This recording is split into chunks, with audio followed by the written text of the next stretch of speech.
right? Right. Okay. So the Maine DOE has stated that we are going to follow the US CDC for framework. So those are the pieces of physical distancing and hand washing and all of those components. Ultimately, we are following US CDC guidelines for the framework. We don't always get updates on this, so it's one of those things that we have to continuously go and double check if there's been any updates. We do follow the main SOP, and that is how we follow the procedures for a positive case. It was actually updated just last Monday. For those of you in the CPT folder, the updated one is in the CPT folder. You also can Google, just write Maine Department of Ed SOP, and it will automatically come up. And it will come up and say, click here for the current version. Unlike last year, they updated it in August, and they had no updates till like May.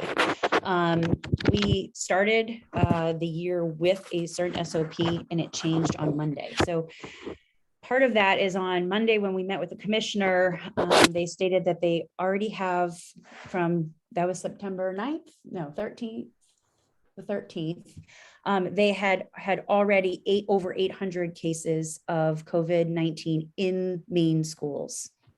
And so they felt the need to update the SOP to bring some clarity. Part of that is the contact tracing steps are very intensive. It takes us a long time to contact trace compared to last year because there are a lot of exceptions to the rules. So I'm gonna, Andy, do I have the ability to share? Can you make me a co-host so I can share? So they did take some tables out of the SOP on Monday. So some of the rules that we were going with some of our first cases actually changed on some of the ways that we responded to this week's cases. Can everyone see this chart? Is that a yes or no? I closed you guys, so is that a yes? Yes. Okay, thank you. So Well, I you just have want to one go. person in by phone, so make sure if there's anything that has to be clear, explain it as best possible for the phone person. Yeah, I will absolutely do that, Bob. Thank you. Awesome. Thank you. Yep, I want to go over the contact tracing steps and what is our requirement as a district and what our process is. So first of all, as the main SOP states, is we are in charge of notifying close contacts if there is a school exposure. So if a student or a staff member or an individual is in our schools and gets exposed to COVID-19 in our schools, it is our responsibility to notify. If it is a community exposure, that is the responsibility of that community organization to inform that students or staff or individuals associated with that organization is notified that they are close contact. Depending on if you're a community exposure, you have to quarantine. There's not really other exceptions. However, in a school, I'm going to explain this process. There are a lot of exceptions to the different rules in a school exposure. So we actually go through a 12-step process for every single case. And in the middle school, high school, where there's vaccinated and unvaccinated students, we actually end up going through this same process, this same 12-step process for every individual that's associated with the case. So it's taking us a long time to contact trace compared to last year. So step one is we get notified of a positive case. Sometimes we get notified by the CDC. Sometimes we get notified by the parent. Sometimes we get notified through a call out in Infinite Campus for attendance. There's many different ways that we get notified, even if it's the second step for us is to contact the family because we need to understand the date of exposures and also what those quarantine dates are. It is very different if they were already in quarantine or if they were a close contact and then got COVID, if they were asymptomatic or symptomatic. So if they were symptomatic, we have to contact trace 48 hours before. Asymptomatic, we actually go by the test date. So all of those little details make a big difference of how we contact trace. And so it's not as easy as, oh, we have a positive case, here's how we have to go. We kind of have to interview parents and students as we kind of go through. The next thing we do is we pull our seating charts. We make sure that as this committee and the school board approve, we're looking at a 6-foot bubble from that student or from that staff. We then check attendance records based on that quarantine timeframe that we were discussing, that 10 days, to make sure if students were in school during that exposure. We check the learning activities with the teachers. So in some classrooms, students are sitting in the class. We've had some days where the activities were students were sitting, they weren't moving around. The staff member was in the front of the room. And we've had other activities such as like first grade where kids are milling around, or they were playing with different kids, or different activities or dancing or things like that, that actually make the exposure or that 6-foot bubble a little bit more challenging. We then have to make a list of all those students and staff that are vaccinated versus unvaccinated, because where this chart will go will change and what our directives are. We then call all our parents to inform them. We check private transportation to make sure that we have to cancel private transportation, so we're not paying for that. We notify our parents through the dashboard. So the dashboard on our website is updated. We notify teachers if there is going to be any remote learning for those particular students and their dates of return. We complete a DOE Google form, and we also fill out a CDC spreadsheet. I will say in the last week and a half, the DOE is so inundated, they're actually not sharing information to the CDC. So on the last 3 of our cases, we've actually had to redo the work or resend the work to a different person, because those 2 entities are not talking. So that's kind of the 12-step process. So let's talk about exceptions to the rule of whether you have to quarantine or to not quarantine. So in our classrooms, so this is kind of, I'm going to look in the middle column here. This is pretty much what we have to go for guidance. If you are fully vaccinated, you got exposed in the school, you're fully vaccinated, you do not have to quarantine. It is still recommended that you test after 3 to 5 days of exposure, as well as you have to wear a mask for those 10 days unless you get a negative test. So that is the requirement if you're fully vaccinated. If you are an individual that has previously had COVID in the last 90 days, you also don't need to quarantine, but similar to the fully vaccinated, you should wear a mask until you negative test. So exception 3, currently it would not apply here, but I do want to discuss pool testing. So if we were to choose pool testing and the individual was a participant of pool testing, so has opted into pool testing, they would not have to quarantine in school, but they would have to quarantine in the community. So they could, it's kind of like they're allowed to go to school and work, but they wouldn't be able to do rec sports, go to Hannaford, go shopping, go the fairs, that kind of thing. So they may attend school-based activities, but they are quarantining from the community. And that's because we continuously pool test every week. So again, this 3rd exception does not apply to RSU 4 yet. Number 4 is if the school enforces mandatory masking policy, that changes our 6-foot, 3-foot rule. So for example, the middle school was in yellow, our bubble. And so once they were in yellow, it was universally masked in that building. It didn't require some of our folks to quarantine. They had to quarantine to the community, but they were still allowed to come to school. So they are still asked to quarantine into other activities outside. The number 5, it says none, and that's really about, oh, let me say something about number 4. So there is an exception to the 4 number rule. This is that our students, so that's a really important, if we have mandate masking, the exception does not work for unvaccinated staff. And so unvaccinated staff, if they're still a close contact, would have to quarantine. So they don't get an exception on number 4 for unvaccinated staff. Number 5 is for unvaccinated folks. If they have any exposure in our schools, if they fit the definition of a close contact, then they will have to quarantine from all areas. So that is kind of the contact tracing steps and the requirements that and obligations as a school and kind of our process. We have updated the website with the vaccination rates. They were also publicized on the US CDC's website as of this week. So our dashboard continuously has our schools in the different colors that they currently are at. Oh, I can share that so everyone can kind of see.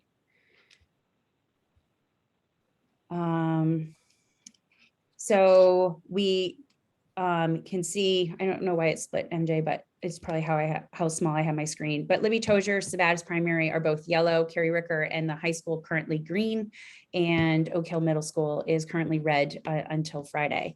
I will say that we started, and you can see our vaccination stats here as well as our dashboard. It tells you where the positive cases are and then exactly if it was student, staff, and which building when. So yesterday we worked 3 cases, 3 COVID cases just yesterday. We internally have a chart of when the day of exposure is. So I think originally it was like, oh, if we get a new case, we're going to add 10 days on. There is a major delay in testing right now. And so sometimes, for example, yesterday we found out about a case, but the exposure for some students wasn't like 6 days before. So parents are, their kids are getting sick. They're waiting a couple of days to really see if it's COVID, or waiting to get a test. And it can take a couple of days to get a test. And then it also can take a couple of days to get the test results.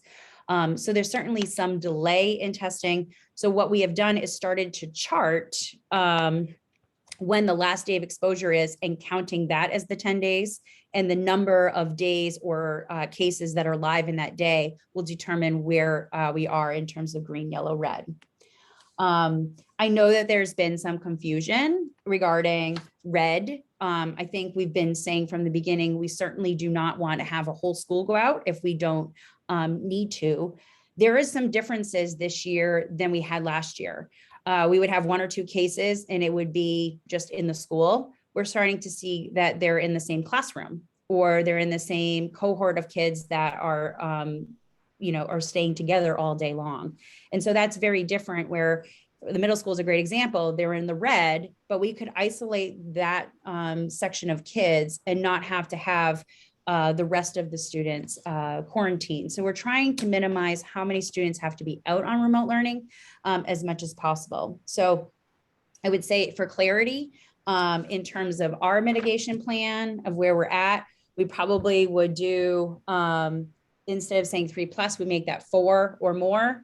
And then in the red, have a piece that says the district, based on cases, will determine if it's a class, grade, or whole school remote learning. We want to ensure we can get as many students in-person learning to keep it still safe.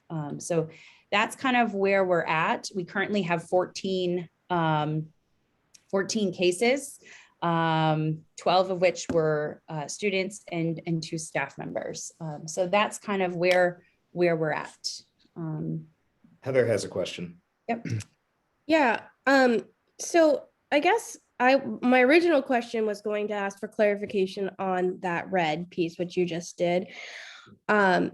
But I guess, and I don't know if we're planning on talking about this or not, but my biggest concern, especially with the red right now, especially from staff that have come to me with these concerns, is although we're doing contact tracing, it's the lunchroom and the playground and the buses that are also huge areas where multiple students from different classrooms, different grade levels, all within the same school are still interacting. And so I guess what I originally thought red was supposed to do was to almost take those other pieces into consideration as well. When we talked about being remote, when we have like cases on the rise, how are we going to also consider those contacts in the lunchroom, on the playground, on the buses? That's my biggest question right now. So I will say that the DOE has, we've asked clarity on the playground because they're saying you're outdoors, you're unmasked, and they're pretty much saying that we don't have to worry about contact tracing currently on the playground. And so because it's out in an outdoor activity. In terms of, I think we're going to have to, I think this would be an opportunity to discuss the cafeteria. But I will say we do follow the child. And when we're talking about seating charts and we're starting, like, did they ride the bus? Did they all from start to finish? Cafeteria is one that we have not done assigned seating. And if that's what we want to do, we can certainly move to, that would be a conversation for this CPT. So I will follow whatever guidance this group feels like can manage in terms of tracking. Well, that it brings up a good question. You know, do we want to go to assigned seating in our cafeterias?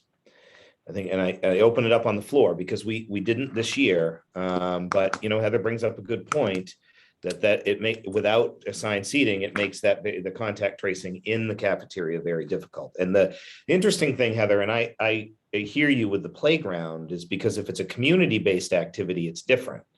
Where it's on our playground, there are two different sets of rules for those two things. So it's very, very interesting how that works.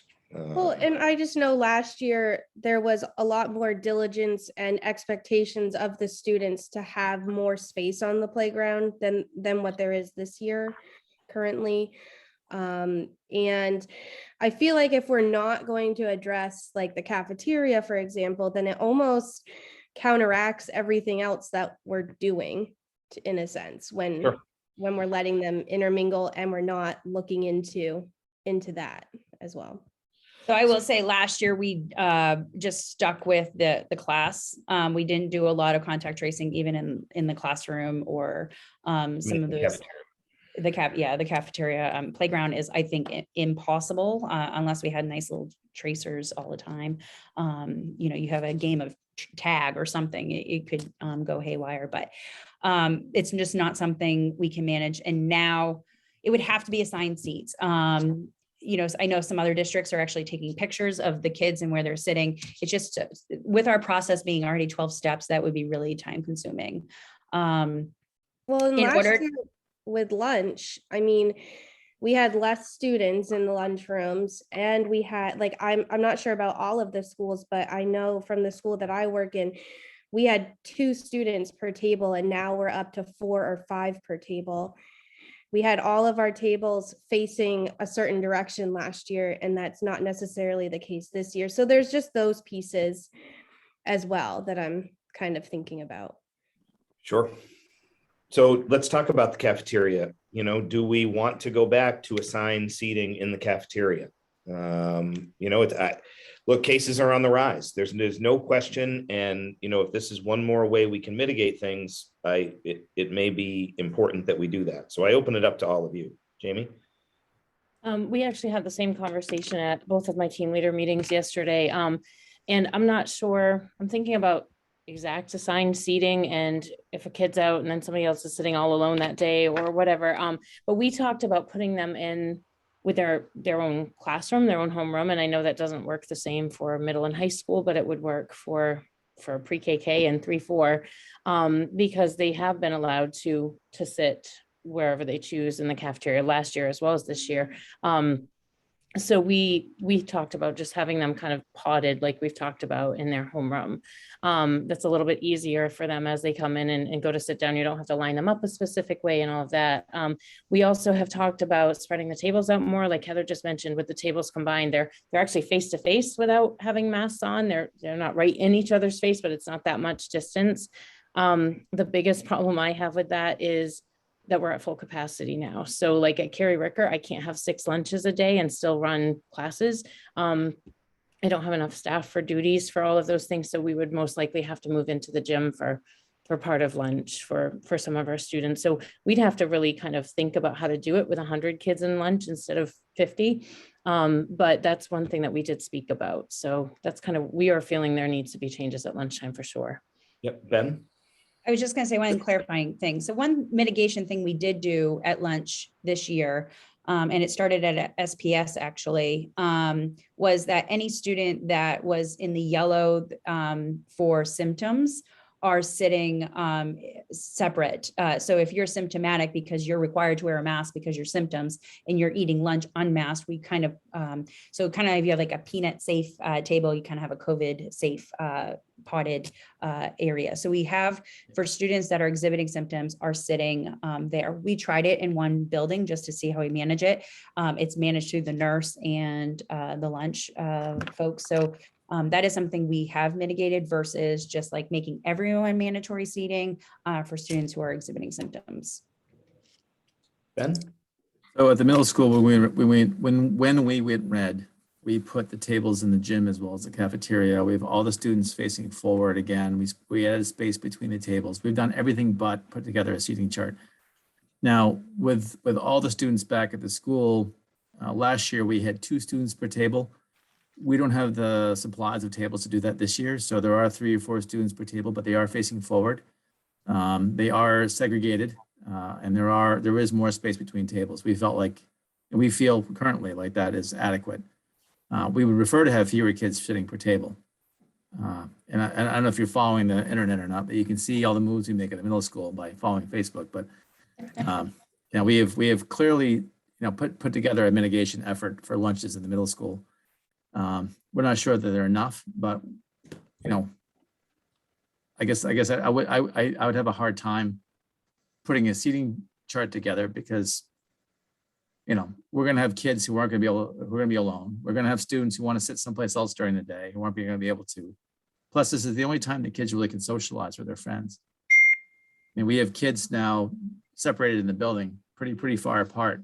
The only time they can get together during the day at all is at lunch. And we've already made it more complicated by having them choose a side. And now we're going to have them choose a person to sit with for a period of time. And emotionally, it doesn't feel like that's going to be okay. Yeah. And I'm looking at Sherry, right? Yeah. Yeah. And I agree with you. It's interesting. I had a conversation with a parent at football last night where I live, and they've gone to assigned seating at the elementary school. And because this person's child's seatmate is out on quarantine, he has to sit alone for the next 10 days and is pretty distraught about it. And there's already a social emotional impact here. What if we did it sounds like leadership teams are talking about lunches. I think that's one way we can look at this on a building-based level. Marco, what about you guys? Well, before COVID, we had 3 lunches is what we would run at the high school. And then during COVID, we had 4. And obviously that was with, a fewer amount of kids in the building, but it also allowed us to use desks and, socially distanced up to 6 feet. We used the cafeteria and the gym to accommodate our lunches. This year, with everybody back in the building, we've gone back to how we've done lunches traditionally. We've held on to that 4th lunch period just to keep the numbers a little bit smaller. We have an area, for those of you guys that are not familiar, called the fishbowl, which is a quad in the middle of the building that we open up and allow students to eat outside at. But lunches are pretty tight, we do have our tables that we're using, and kids are sitting, as they normally would have prior to. And, obviously because they're eating and, because of the population itself, not many of them are masking, or nobody's masking during lunch just because they have to eat. I wouldn't have a problem with trying to do a seating chart. We have cameras in the cafeteria that could allow us to go back into time and take a look at who's sitting next to who, if need be. Coming up with some kind of seating chart. It would be a lot for 100 kids or so, but it's something that's definitely doable. My other thought though is that if we do move to thinking about socially distancing, especially during lunch, doing a seating chart, we might need to think about going back to using desks and chairs and using the cafeteria in, the gym to do that. Obviously that impacts, our PE periods. On one lunch day during third period, they don't have class, or maybe they do have class. Regardless, it'll impact their space. They won't be able to use half or 3/4 of the gym because they'll need to be set up desks and chairs for kiddos. The only caveat to all of that really is that I don't think we have the desks and chairs. We don't have them here, I should say, to accommodate 100 kids sitting 6 feet apart, at individual desks. And the hard part is right now, those things are significantly on back order. Yeah, which is difficult. So- Jeremy? Oh, go ahead, Marco, sorry. No, I was just going to say, so I'm open to it because I feel like, we could do a seating chart, it wouldn't be, as I said, the majority of the tables are maximized, and we do have an outdoor seating area, which is great until, October or so. And then, nobody's going to go outside again for some time. Okay. Jeremy? So as someone on high school lunch duty, there's a decent disparity between the sizes of lunches at times. I have A and D lunch duty, and A would be difficult to enforce and keep a seating chart, accurate. D smaller enough would be. So I think picture taking would probably be, or using cameras would probably be easier. I could see myself, once kids are sitting down, walking around, taking pictures and putting them in a folder with a date on it, would probably be a lot easier. Also, I don't know enough of the kids, and I'm not sure any of us really do when you have all 4 grades together. Okay. So currently, who has cameras in their cafeterias? Marco, you do. Ben, you do, correct? You don't. No. Okay. Jamie, Carrie Ricker does? Yep. Okay. So that is something we could, hold on just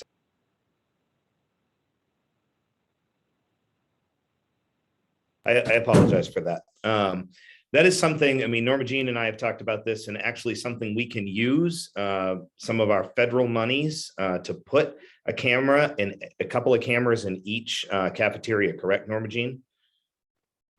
So, if that's a route we want to go, I have no issue with that. Anytime we can put a security camera in a building, I'm more than happy to do it. So what do we think about that? And then having our building leadership teams work together to figure out strategies to put that in place.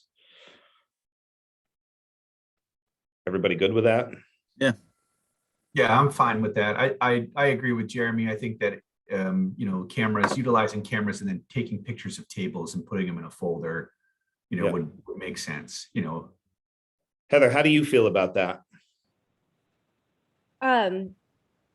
I think it's good. I guess my only concern would be consistency amongst the schools. I know that we have staff that work in multiple schools, and I almost feel like one plan could be helpful in having consistency amongst the district, but I'm not sure if that's feasible. I think the hard part, and I would turn it over to the 3 principals. I think from my perspective, the hard part would be that the cafeterias are so different in each building. But go ahead, guys. I turn it over to you. Ben? One thing I know, I know the primary school and the middle school, having the kids face one direction and face the tables out is an option. And then if they're all facing the same direction, we can have a camera in there that takes a picture of their faces as they eat their lunch. Yeah. I'm not sure how the high school or a Carrick or LT, I'm not sure, Jamie, you last year had your kids facing one direction as well. Can you do that with the number of kids you have currently with more tables? We've already gone to 3 lunches. We started with only 2 at Libby. So I think we could do that here at Libby Tozier. At Carrie Ricker, there's absolutely no way I can do that without going into the gym, which I just need to figure out my duties. I don't have enough people to cover 2 separate lunch locations, but I also can't do 6 lunches a day. So we'd have to do something, but we could do it. Yep. Okay. Marco? Oh, you go ahead. Well, there's no really way for us to face one direction unless we have the, desks and chairs. We have talked if we needed to go back to the 6 feet piece and didn't want to, or, I shouldn't say 6 feet, but like, if there was a circumstance that we needed to have kids in different, in smaller groups, we talked about, and Sam and I have put together a kind of a plan to put kids in the classroom, so we'd have a group of kids that would be in the cafeteria for lunch, and then we'd have kids eating in the classroom. That's how we would have to make that work and not impact the gym. If we were thinking about all the same direction, being able to socially distance further than what we have currently set up, that would be the option. Okay. And I think unfortunately that's going to have to be a case by case basis. Norma Jean's going to work on the camera thing. I mean, a school by school basis. Norma Jean's going to work on the camera thing. Obviously hardware is a little difficult, but she's looking at it today. So Jamie?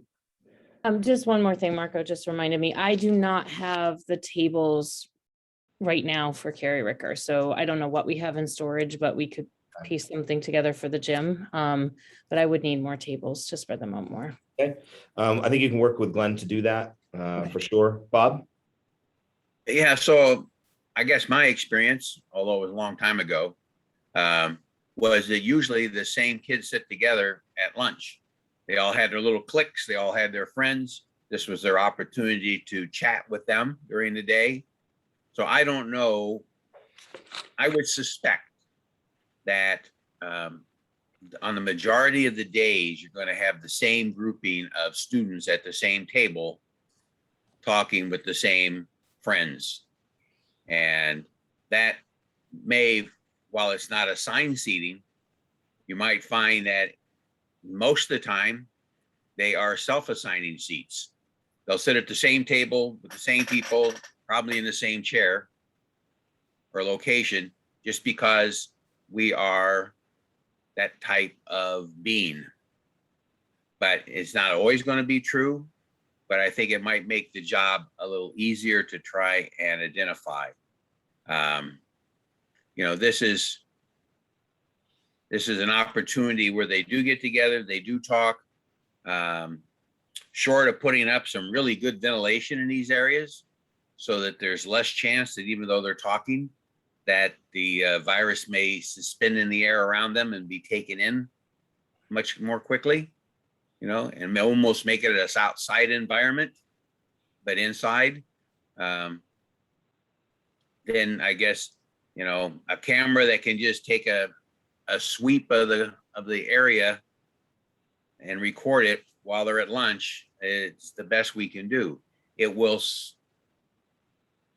severely impact, I think, the contact tracing, because it will open up a whole bunch of things they're going to have to. It's not going to expose just one more place to look for contact tracing, but the additional number of students that you might have to trace on down the different fingers. So, we have to make it as safe as we can, but we're not doing that in other locations anyway, in my own personal view. So, we have to, leadership in each building and together, working together, I think it's going to have to come up with the best plan they can to mitigate the risk that would be provided by lunches. We don't want to go to lunch on a cart and everybody eat in their classrooms. We don't want that mess in the classrooms, the delivery, and so there's a lot of reasons why we need to bring them into a common area.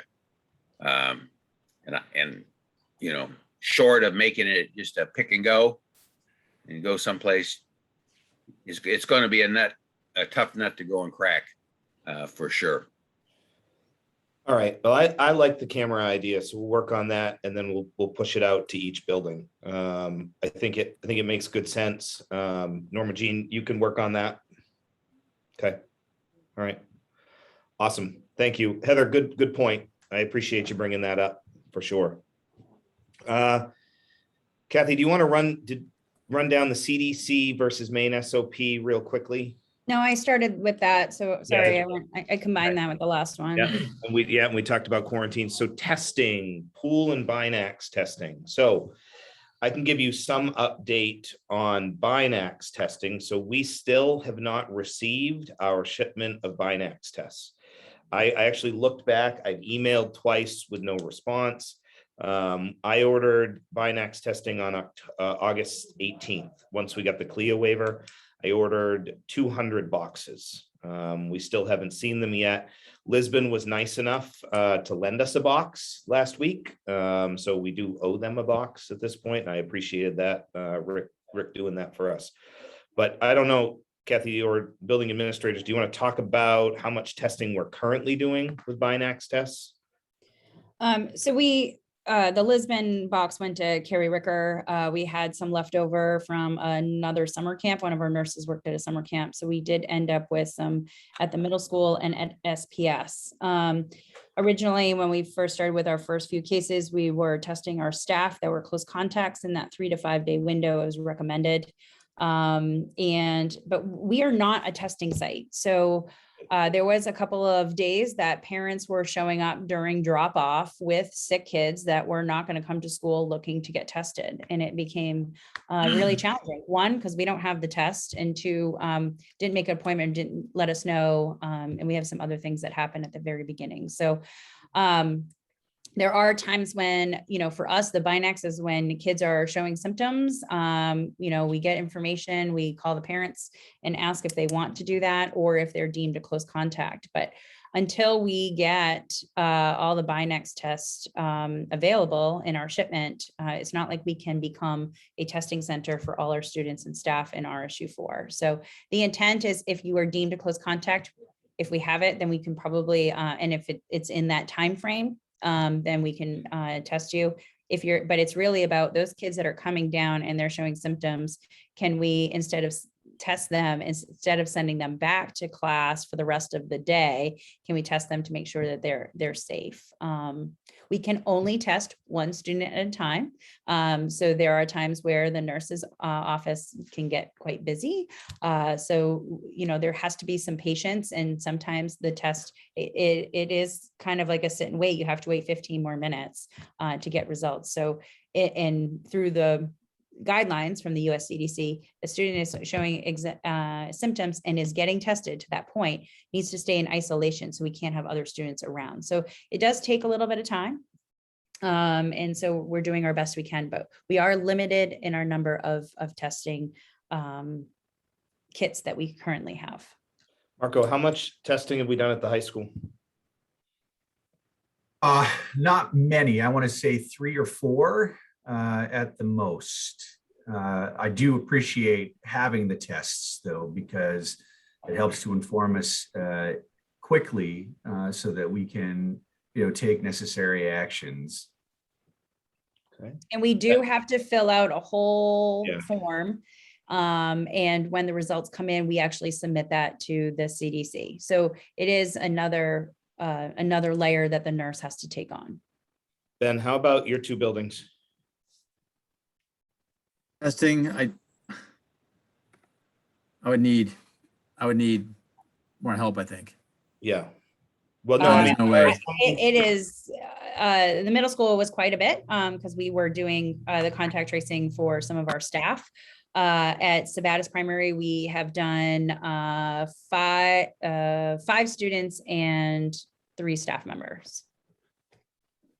Jamie, has Allison had to use any of hers, her and Melanie?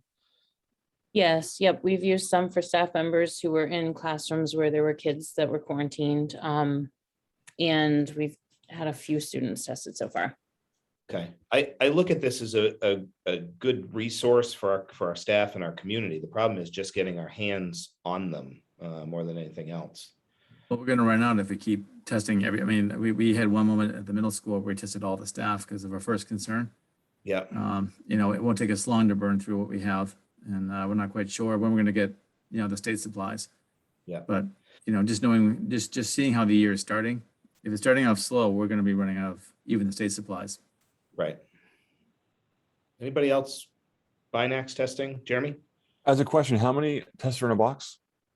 Oh, I don't know off the top of my head. That was not, I only ordered boxes. I feel like, was it 40 maybe in a box? I can't remember. Yeah, and it's between 20 or 40. I honestly, I don't, Yeah. I just passed them out. I didn't like. Yeah, count I them. think, and the order I put in was 200 boxes. So I figured that would maybe get us for a while. But one of the things we heard from the deputy commissioner on Monday was that the supply chain is so low right now because the places making the tests had ramped down production and now they're having to ramp back up. So, and I know that's affecting pool testing everywhere as well. So do we want to move on and talk pool testing for a minute? Oh, well, yeah. Quick question. Are we testing students and teachers if they're contact regardless of their vaccination status? So it is recommended for even vaccinated folks that have been a close contact because they're breakthrough cases, and we've had breakthrough cases in our district already. And so if we have the test, we have made it available for everybody. We have not distinguished between you're not vaccinated, so you know. I was just curious. Thank you. Yeah, no. So we just offer, if we have it, we offer it. If not, we say, please, get one at Walgreens or Walmart or whatever. So you're saying, excuse me, so you're saying that if somebody comes up and says, I think I might have had a close contact, I'd like to be tested, even though that might have been outside the school system, that we're doing that testing instead of having them go outside to Walgreens or something? No, if we deem them a close contact, we're offering, so it's not outside. So all of this is all about school exposure. It is not our responsibility about anything with community exposure to notify, to follow up, or provide testing. All of those things are outside. We're really just trying to focus on keeping kids in that had, or offering testing that was a school-based piece. Thank you for that clarification. Pool testing. So, I'm going to say I don't even know how many days of school we've been in. What? 4, 5, 6, 7, like whatever, 12 or something. 12 after today. Yeah. With 14 cases, and going through the process of contact tracing and how fast it's moving. I think it's really important for this CPT to consider one of 3 things. The first one is to universally mask, and that would allow everyone except for unvaccinated staff to not have to quarantine if it's a school-based exposure. Pool testing for anyone that is a participant would be exempted from having to quarantine, including unvaccinated staff. So all students and staff that participate in pool testing would not have to quarantine. The third one is obviously vaccination. So you can see on our website what our vaccination status are. As I alluded to earlier, there are 4 exemptions. The district at this time had chosen not to. We kind of like, as we get tighter, we did go to universal masking once we get into yellow. I will say, I know all of these things are super controversial but I think it's important as a CPT team that we discuss all of these and bring them to the board, because it does mitigate, it does reduce the number of students and staff that have to quarantine. So there is a process for pool testing. It would not be if this CPT team decides to do it and then it goes to the school board, it's going to be it's going to be an onboarding process. So we have to apply, we have to get trained, we have to identify the process in our schools. But I will tell you, our nurses do not have the capacity at this point in time to add pool testing to their plate. So it would mean getting a nurse from the CDC, who they have hired nurses to do that. The downfall is you don't get to choose when and where. So it's going to be a certain time, a certain day, a certain period, because it's going to be on their availability. So I just want to say, I think it's important that we revisit it. If you need me to go through it, I can certainly do that again. But I think it's worth this team exploring it and thinking about it, and allowing the school board to have a conversation again, because it would reduce the amount of students and staff to have to quarantine. But again, that's only one of the 3 other measures that this team should consider. All right, so let's start with pool testing. Anybody want to talk about that? Can I just ask Kat? Oh, Go ahead, Mark. sorry. Yeah, I was just going to ask Kathy, do we know, roughly how much time it takes to do the pool testing?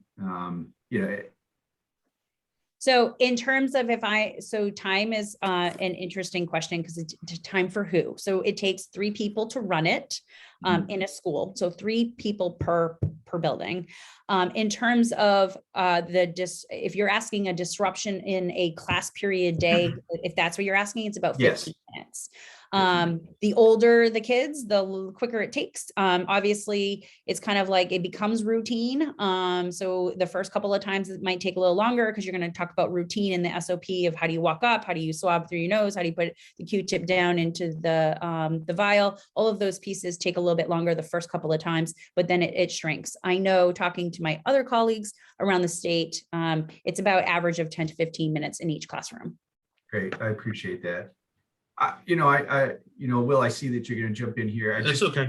Yeah, no worries. I just, we've been fortunate that we've only worked through one case at the high school at this point in time. However, with that one case, there's a number of associated close contacts that are learning from home.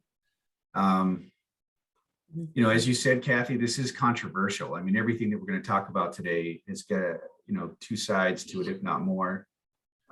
If it's not, I guess the way that I look at it is, if it's a way to keep our kids in the building, whether, regardless of their vaccination status, it makes sense to me to go forward with it, or at least to have the board have the conversation about it. 15 minutes, out of a class, once a week, it's not ideal, but it is what it is. Again, to keep people in the building so they can get as much as they can out of their education. If we can find people that are not our nurses to run that, I would be for moving it to the school board to have the conversation. I just want clarity though. Let me just make a clarifying thing, that our nurses would have to do the follow-up. So the CDC would offer for their first test, but if a pool came out positive and we would have to rapid test those students, then one, we would blow through our rapid test quickly, because you would do a whole classroom to figure out that one student, but it would be the responsibility of the nurse. So I wanted to just add that piece. So it wouldn't just be once, it could be twice a week for 15 minutes. Yep. And is it a whole classroom, or is it just the people participating from that classroom? Just the participants. Yep. Will? Kathy, you referenced 3 people for the testing. What skill levels do those 3 people have to have? And the reason for asking is, my work tells me I can use a certain amount of hours every month for community service. Sabatis Primary is down the hill. If you need a body at a set time the same week, so what options are there available for using people in the community as one of those 3? Appreciate that question. So there is like kind of a testing coordinator who it's like getting your Amazon box and you unpackage it and you put the labels on the different vials. You get the UPC codes entered into the system, and then have everything ready to go. And then when the swabs and stuff are done, you bring it to FedEx that day to get it shipped and processed for the 48-hour test results. So you have a test coordinator that is doing the behind the scenes coordination of getting the materials on the cart, getting all the labels, those kind of things. You also have someone who is then having to do the communication. So you're talking once you find out if it's negative, to let the parents know that they're negative, and then doing the follow-up. So that's, like I was saying, the nurse would probably be doing the follow-up with the buy next now and that communication. The third person is actually probably going to be the classroom teacher, and pretty much just helps be an observer, to identify which students have opted in, making sure there's a flow in the classroom and that they're actually testing correctly. I think there's been a lot of research about like pre-K 4, where they say that's going to actually be the most challenging place. They're actually having pretty good results of kids being able to swab themselves, and are actually having better results of kids swabbing themselves than an adult doing it, when they did test results with their parents. So those are the three people. So we would have to definitely have a test coordinator that would help set that all up. Our nurses would help with that communication, or someone like a district person like myself. And then you would have the teacher that just has to stand there and observe that the kids are all putting the Q-tip down or whatever, because if you do it wrong, then that whole sample has to be disregarded. Heather has her hand up. So I guess as we've been talking, I've been jotting down a few things. I guess in my opinion anyway, I had this same question about the staffing piece behind putting this into place. I know that when we talked about this earlier, I thought we talked about how it would be like an outside person or two that would come in to do this for us. Because I do worry about putting more onto our nurses' plates than what they already have on their plates. I know that they have a lot expected of them right now. You've talked about too about the test availability. So if we do decide to go down this route, would we even have the materials that we would need for that? And then you get priority. If you're part of pool testing, you get priority shipping to make sure that it continues, versus just schools that are just using it by chance. So you do get kind of the top of the list to continue your and they chart your inventory per se. And the last thing is like, I know when we talked about this earlier too, we talked about whether or not we would have enough interest from parents and students as well as staff. And so if it is something that is being considered, is there a way to pool our community to see what level of interest there would be? Yeah, well, it's funny you say that, Heather, because that was something I was thinking. There would be, I mean, between now and next Wednesday, I mean, a survey could go out. It doesn't take long to create one. So that's a possibility for sure. And I think it's really important that we would have to do, pushing out a survey is one thing. I think there's a lot of misnomers about what it is, what it isn't, or whatever. I will say the people that I'm having conversations with about quarantining and things like that are asking, how can I have this not happen again? And so the conversation always leads to, well, if your child is universally masked, then they won't have to quarantine. If the district decides to go pool testing, and so those are questions that our parents are asking after they're already in the situation. But we really want to get to the point where we're mitigating going forward. I think a survey would give us mixed results unless we did a great job of explaining what pool testing is and then asking what that piece is. I think a more accurate piece would be going to the board, letting them decide, and then do the education that we need to, and then just send home the application, either do it or don't do it, and then kind of go and do the follow-up there. Because sending out a survey is going to give us mixed results, similar to when we did the survey for our vaccination results. I'm not sure the data would be super helpful in that determination. And so another possibility outside of pool testing that would mitigate as well would be universal masking. Is that what I'm understanding? So Yes. the three major things are universally masking, vaccination, and pool testing. So those are the three that are recommended as part of that US CDC plan. It's the part that is recommended in the main SOP. So those are the three things to kind of get you out of school-based quarantine. Jeremy? Along with the idea of surveying or not, what is the minimum number of students we need in a school? Wasn't it 30%, something like that? Correct, 30%. So you figure at the high school, Marco, roughly 400 students and 460 was staff, probably 450 something. Well, so you'd need 90, 150. 100 and you need 135 staff and students to participate to get to the 30% threshold.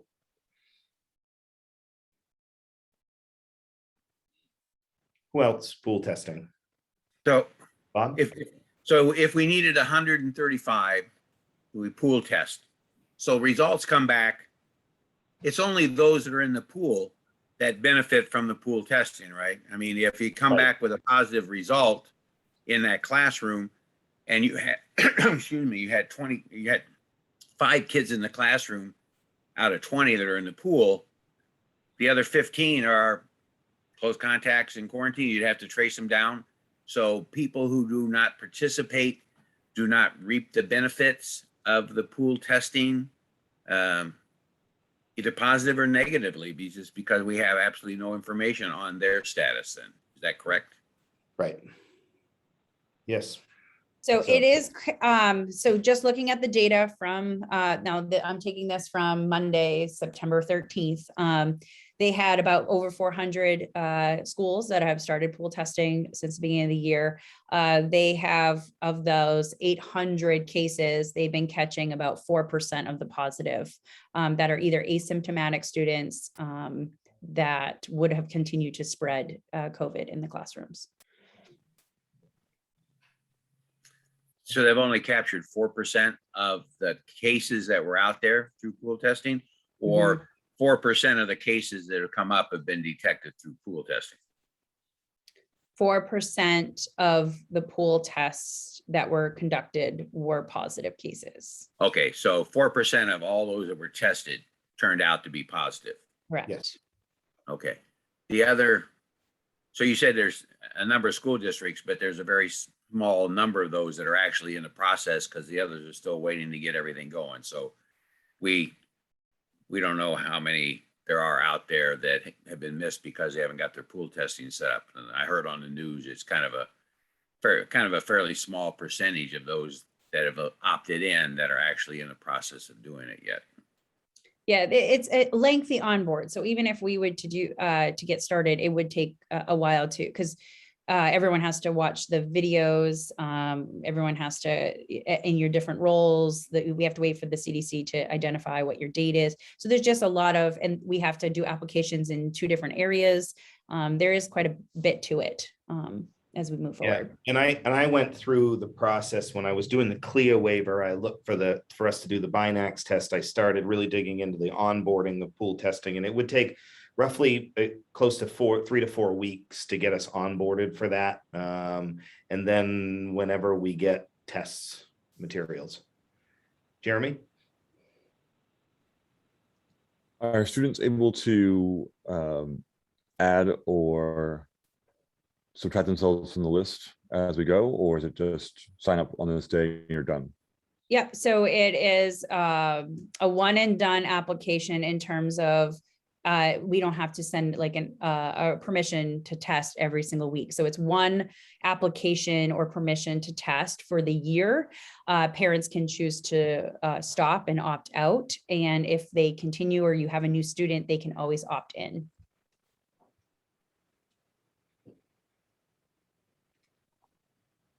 If a student is absent or is positive, we wouldn't test them for those. We wouldn't, like, if they were absent their test date, the next day they wouldn't get tested. When they come back, they would just wait till the following week.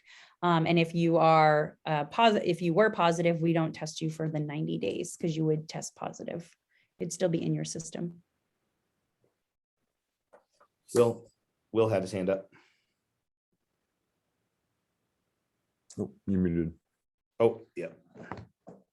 To participate, do we need 30% of every building, or can it be 30% of some buildings? 30% of every building. And does that include is central office a building for these purposes? No, Yes. Yeah. Well, they could be. they could If be. they- Okay. Yep. Pool testing. What are our thoughts? Let me ask this question. I think we've talked about this enough. Is pool testing a recommendation that this group wants to make to the board? And I'll take it around the room. Jeremy? I would say yes. My only worry is that it's a lot of effort, and if we don't get the kids involved we need, it's a lot of effort for nothing. But I definitely think it's worth keeping kids in school. Okay. Marco? Yes. Yes. Will? Yes. Okay. Bob? Yeah, I'll reaffirm my position in August, yes. Okay. Kathy? I believe the school board should make that determination. Yes. Okay. Jamie? So just let me be clear, I had Janice snuck in for a second.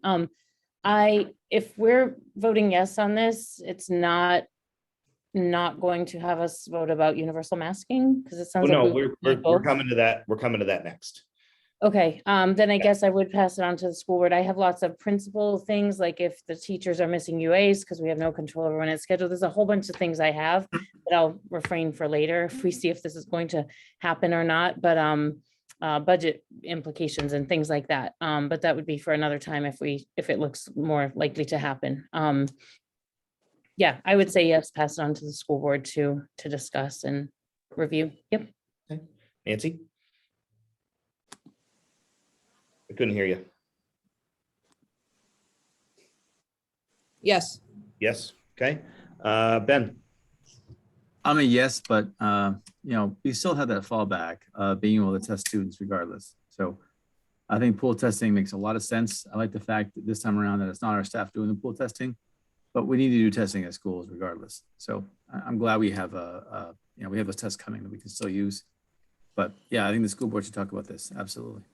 Okay. Yes. Heather? Just to be clear, it would be an outside people coming in to help with this. We'd have to bring in outside people. And this is another place where, they'll provide somebody to do the testing, but I would look at bringing in others from the outside to help as well. Because We have no capacity.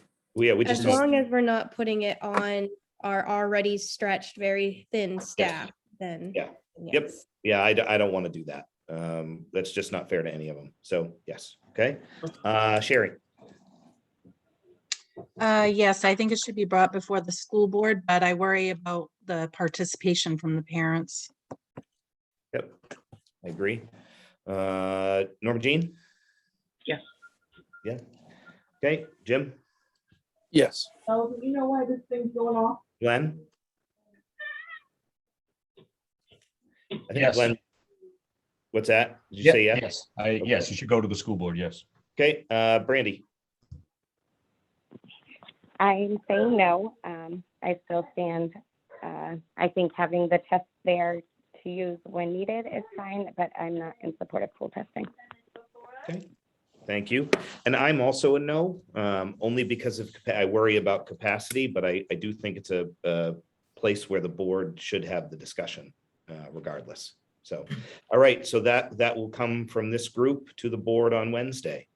All right. Next topic, masking, universal masking. So one of the things, and I guess I can preface this with, this is a twofold conversation, because I think if we go universal masking, if we recommend that, we're also probably recommending that we do away with our mitigation plan.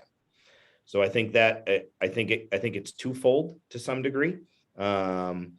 So obviously the benefits of universal masking are we keep more kids in school longer. There is not necessarily any benefit to our unvaccinated staff.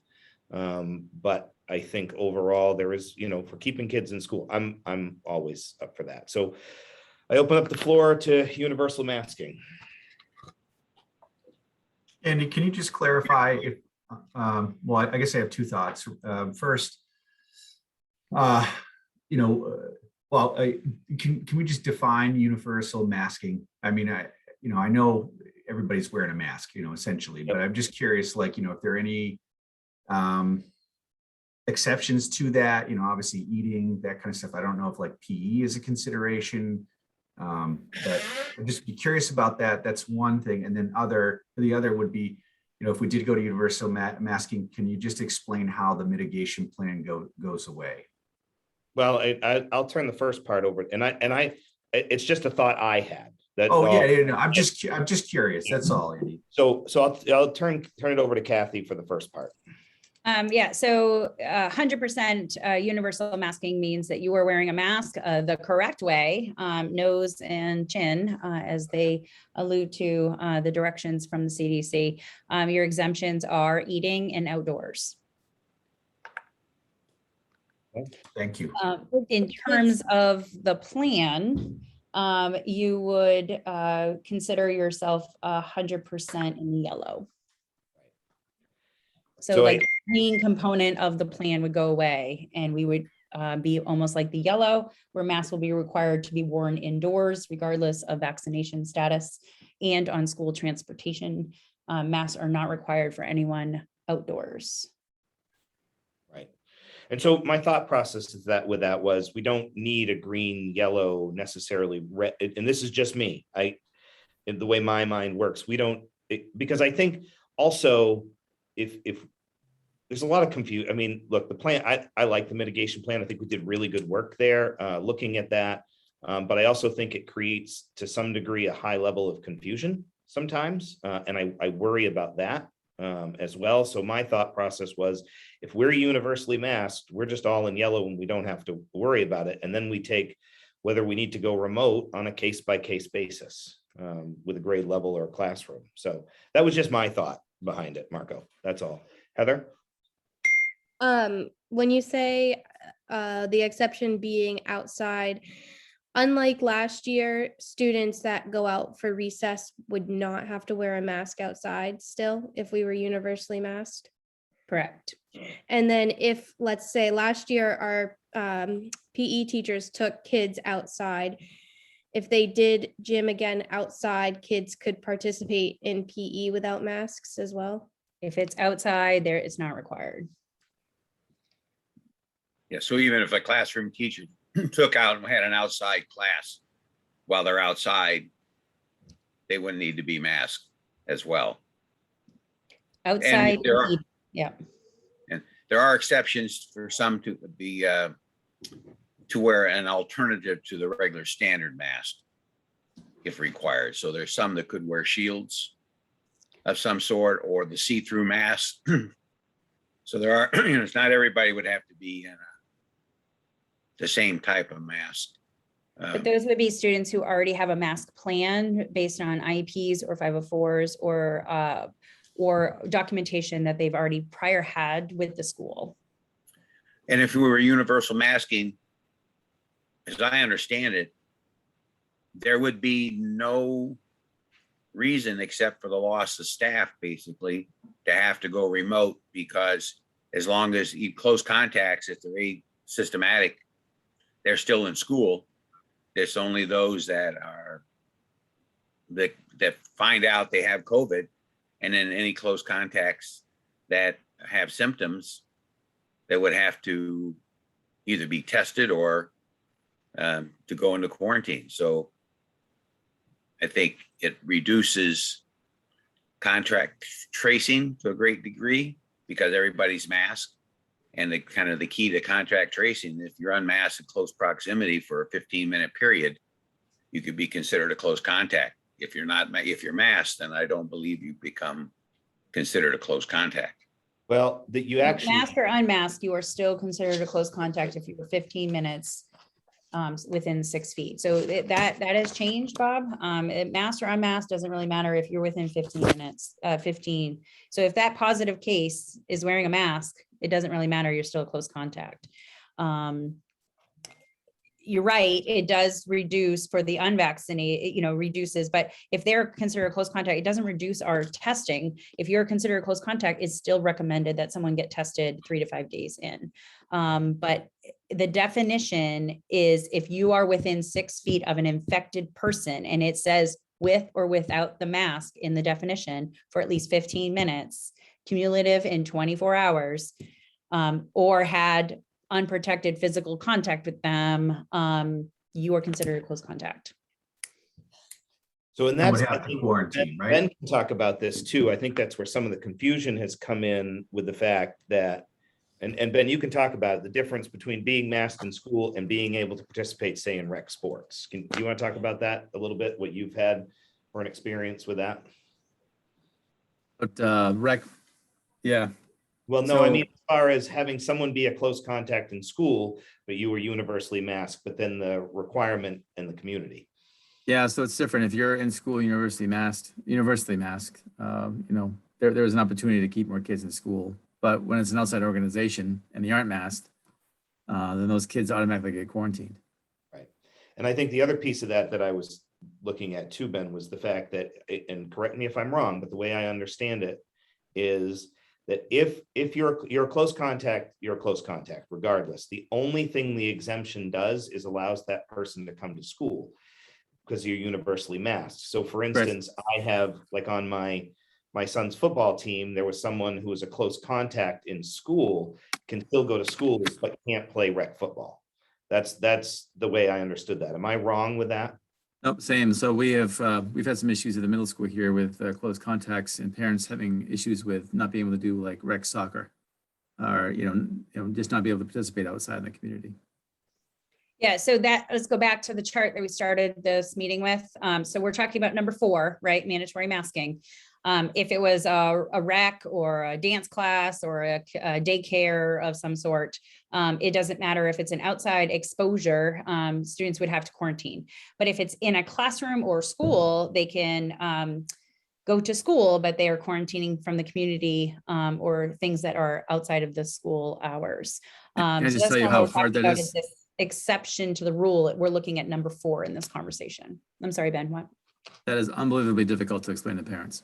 Yeah. I understand, because again, these are all exceptions to the rule and it gets really convoluted. And if the outside entities or communities and organizations are not clear or put the ownership on the school, it's not our responsibility. And I think it's important that whatever we choose, like right now we have pretty much, you're either fully vaccinated or you're not, unless you're in yellow, then we're universally masked. So our exemptions to the rule change, but if we were to go fully masked, then we would explain what that means.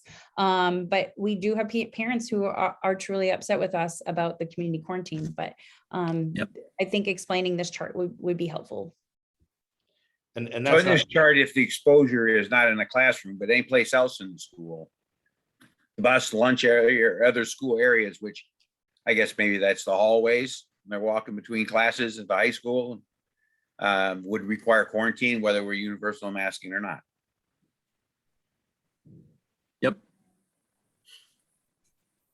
And a lot of the parents have the issue where, like for instance, if you were a close contact at a football game or a soccer game, that should take you out of school, right? But if you're close contact at school, you're allowed to come back to school, but you aren't allowed to go to soccer or football. And it just seems like there is a have and have nots there. It doesn't make it easy to explain to parents that because you came to school and a close contact was at school, you can come to school, but you can't do anything else outside of school. And all of this conversation though is for unvaccinated individuals. If students are exposed outside and are vaccinated, they do not need to quarantine. So that's another piece of like, well, why do they get to come to school, or why does my kid have to quarantine? So all of these are very confusing. Again, that's why we have to go through all those steps to verify everyone's status and figuring out what the exceptions to the rule. We do have on the website something to try to help out with student exposures in schools and staff. Can you see my school exposure contact tracing? We have not made a community exposure contact tracing. I certainly was thinking after we had a couple incidences, we could certainly make one for parents so they can have a piece of what does that mean? But this, it kind of explains, like, if in the school, if you're vaccinated, here's the kind of the talking points we use with those. And then you can see under the unvaccinated, you have this asterisk. This is where we're talking about this universal masking. This will be applied if a child, so it's not a staff member, but if a child's wearing a mask 100% of the time, they don't need to quarantine. So we do have this on the website to help parents kind of go through it. And this is kind of what we reference when we're talking to them. As a question, Yes. the chart you just had mentioned if the student is wearing their mask 100% of the time. Yeah. So it doesn't say that the school is wearing 100% of the time, just the student. Yeah, Correct? so we do have students, parents are choosing to Right. have their student wear it. That is a question that, do you wear your mask 100% of the time? That is it in green, it's a recommendation, it's a choice. Right. If one student is wearing a mask 100% of the time, they don't have to quarantine. And I guess, so, and I struggle with this because looking at my own children, I have a 10-year-old and a 14-year-old. And so one's vaccinated and one's not. And so in my house, the rules are a little different for each of them at times when we're in public.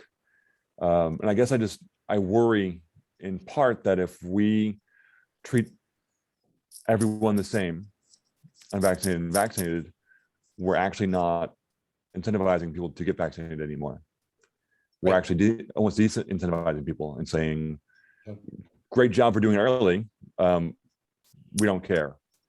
And so I guess I just worry that if we treat the high school and Louis Toja the same way, in this moment, we're actually creating more trouble in the community long term.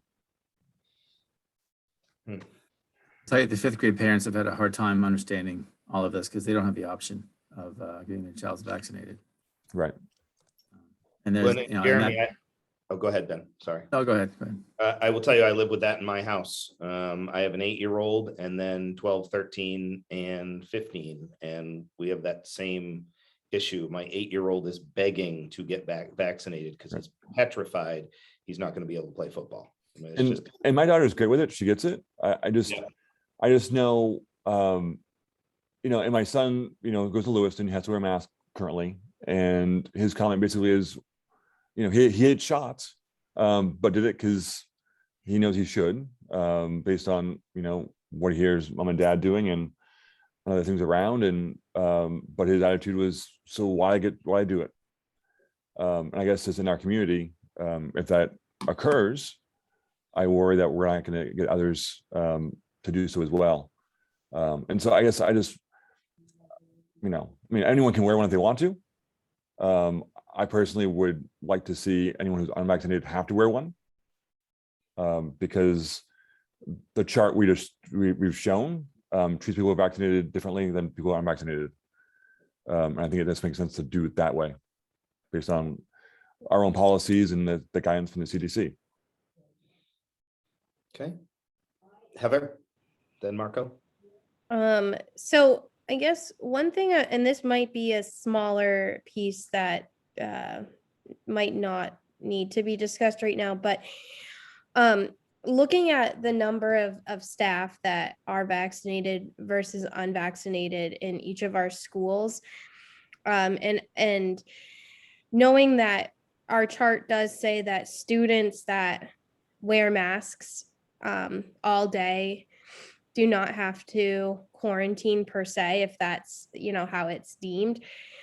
What are we doing, or is there a plan in place to have those students stay in school, even if, a staff member or staff members have to quarantine? I just worry it's already happened, and having students that are wearing masks all day still having to quarantine due to not having staff. I think that's going to be a great conversation for team leaders, because I think it's going to look very different for different grade levels, and also what your support level is. Some grade levels are impacted more than other grade levels based on vaccination status, but I believe that's administration and leadership team conversation. Remote learning, how to deal with quarantines, those kind of things are building level conversations. Marco? Yeah, I just was going to ask, so universally masked, the chart that you had up, Kathy, just a moment ago, that, obviously, if somebody's identified as a close contact, everybody's wearing a mask. Sorry, just to change glasses there. So everyone's masked, but the people who are deemed a close contact, regardless of vaccination status, would still be able to come to school. Is that correct? Am I? Wait, say that one more time. Students that are deemed a close contact, if we're universally masked, They can regardless of vaccination status, are they still able to come to school? Everyone but unvaccinated staff. Everyone but unvaccinated staff. Yes. Okay. As long as they're close Universal contact. masking does not help unvaccinated staff. The only thing that would help would be pool testing or for them to get vaccinated. Yeah, gotcha. But for unvaccinated students, they could still come to school. Correct. Okay, great. And then, so I did see, and that's the piece that, Ben, I think that you were talking about, like it get a little confusing because they're still able to come to school, but they can't participate in, my guess is, school-based activities that are outside of the building. And I say that. Well, more importantly, with the young kids, it's the rec Sure. department. So they can't participate in their sports. Yeah. And, and there's a lot of feelings about that, especially after Yeah. last year. So, a lot of kids, this is the first year they're participating in sports in over 2 years. Yeah. And now as a school, we're saying, yeah, come back to school, but you can't do anything else. You can't go to Hannaford's, you can't go to McDonald's, and you can't play soccer. Right. But we're not saying that. We're not saying that. Don't tie the two together. We're not saying they can't. I know we're not saying that, Bob, participate but in the activities. parents You are know, hearing it from us. They're not hearing it from Somebody else. anybody. But we, it's not our responsibility to tell them that they can't participate in the rec, right? I mean, Yeah, it is our Yes, it is. responsibility. Yeah, it is. It is. It Yeah. is, Bob. It is. And I will say, we are making those phone calls and they're Yes, not. we are, pleasant. Bob. They're not fun. I've lost all my hair now.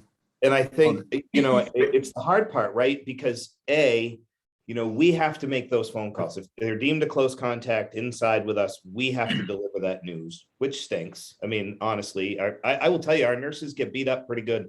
Our nurses, our administrators, our secretaries, like they're getting beat up pretty good. And then after that, we can't tell the rec, we can't let the rec president know or the director know that this kid tested positive, and B, we've got all these close contacts and they can't participate.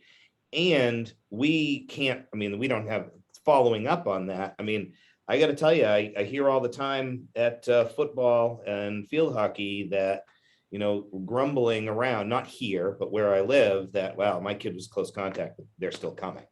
Like I hear that a lot, and we can't police that. I mean, we just can't. But Bob's right in the sense that we don't make these rules. They're not ours. And that's the hard part. Unfortunately, we're tasked with delivering that lovely news. So I just had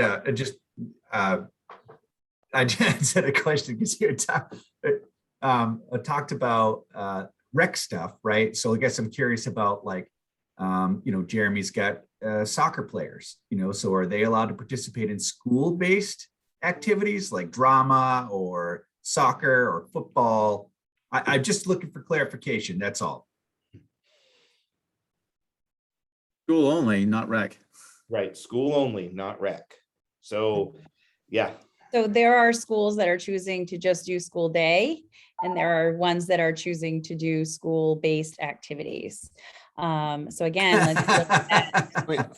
Yeah, so this is where it's as clear as mud. So see how it says may attend school day hours. Yeah. Those are just school, not day school-based events, yeah. activities. I wouldn't feel comfortable playing a game. Correct. So, but I Right? will mean, say, practice I could say would make some sense. Kids are together anyways, but playing a game would be just unethical. Yeah, in my so mind. right now we've been just saying school and not Sure. doing the extracurricular, co-curricular, extracurriculars because of that one line. But I will say there is consistency across the state where some schools are allowing it. It's all about interpretation and how you read into that. So going back Thank for a you. minute, if I can, to Marco's question, a question or two ago. If in a classroom, I have a situation with a kid, I have two kids on either side with their close contacts, one vaccinated, not masking, one unvaccinated, but masking all the time. Both those kids can still attend school? Correct. Okay. So that's why we have to go through all those steps when doing contact tracing, like, oh, if you're vaccinated, you're good. We just. Which is gonna what I have to test thought. I 3 just to wanted to 5. make sure. If you're unvaccinated, we to go to that next level of like, are you masking all the time? And I will say, we do have parents who have been very supportive now that they've been in quarantine, are going to make their children mask up. And we do have parents that have said, in the community, they're like, why are these kids wearing a mask all the time? It's because they've been informed by their parents. And some, are saying even keep your mask on outside. We trying to honor everyone's wishes as best we can. Well, I asked that because I just want to make sure I understand that, again, if it was possible to have some nuance in grades where they could be vaccinated, it could keep everyone still in school if those kids who are unvaccinated wore masks and the kids who are vaccinated didn't. Yep. Okay, thank you. Hey I will- guys, this is Steve. Oh, go ahead, Brandy. Sorry. I'm not able to raise my hand because I am Nope, you're obviously on the good. phone. But I just want to go, obviously, I sent out a message this week. I was not happy to know the football players. Again, I know it's on the parents to send them to school, but knowing that our administrators were aware these kiddos were exposed and unmasked to a positive case, yet we allowed them into school. And I keep hearing over and over again, rec is separate than school. Whether or not that's on a chart or not, I feel like that is very backwards. And common sense tells me that if we're aware that these kiddos, are unvaccinated and unmasked, how come we're not doing something about it before they enter that school and expose everybody? I guess I'm just very, very confused on that end of it. And I get you guys are saying rec's different than school, but if we're aware, how come we are allowing it? Like, I didn't get called. That had brought up a few issues because, I didn't get called until 12 by Ben. And Ben, you called me to pick up my son that wasn't even at school, which brings up a whole nother can of worms. Because huge safety issue. If there was a fire, you didn't even know whether my kid was in person or remote. And so there's a few things here that I feel like are just doesn't make sense to me. So maybe I understand tracing's hard, but we had a handful of kids. It wasn't 30 plus. It was literally, maybe 10, 7, I believe is the number. So I'm just very confused. So Randy, it was 23, and we didn't have access to their vaccination records. So we didn't have all the information. So in order for us to put out a nice tight package with the correct information, we had to do the research first. And we weren't, even though I came to school to find seating charts, even though I was in the building at 7:30 that night, because I got the email at 6:30 from Shelley, we could have made phone calls, but we would have made the wrong phone calls.